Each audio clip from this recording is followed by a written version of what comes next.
Inaasahang mas marami pang Pilipino ang mabebenepisyohan ng murang bigas. Ito'y matapos aprobahan ng National Food Authority ang pagbibenta ng palumang supply ng NFA rice sa mga Kadiwa Center para sa vulnerable sectors. Yan ang ulat ni Clazel Pardilla.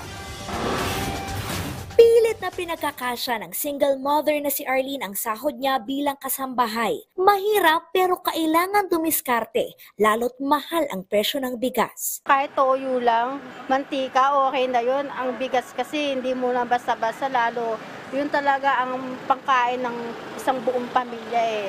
Ang ulam hindi na yan. Kahit tubig lang siguro at asin.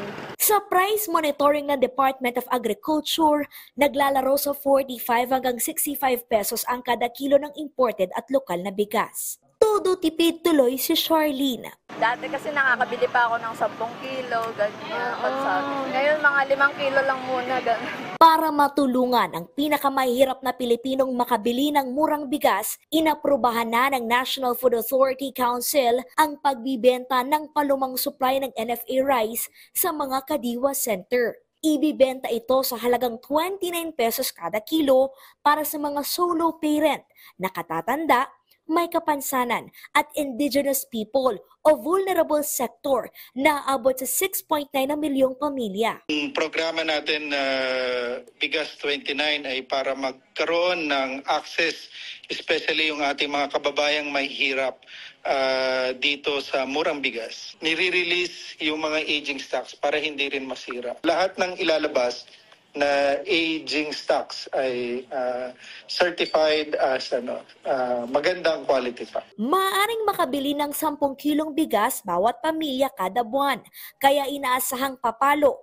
sa 69,000 metric tons ang kakailanganing supply kada buwan. Kukuhanin ito sa buffer stock ng NFA, pero nakalaan din ang supply para sa relief operation ng pamahalaan sa panahon ng emergency o may kalamidad. Nagsisimula na ang Bigas 29 program, pero ikakasa ang malawakang pagbibenta sa Hulyo. Plano ng DA, mag-angkat ng higit 363,000 metric tons ng imported rice. To augment nga para dito sa programa na ito, kung sakali na hindi sapat yung yung magiging stock ng NFA. Kaugnay niyan, irerekomenda ng DA na paikliin ang pagpapatupad ng bawas taripa sa imported rice. Mula 35%, ginawang 15% ang buwi sa imported rice na magtatagal hanggang 2028. Kasi kung masyadong matagal yung 30-15, maapekto naman yung farmers ko.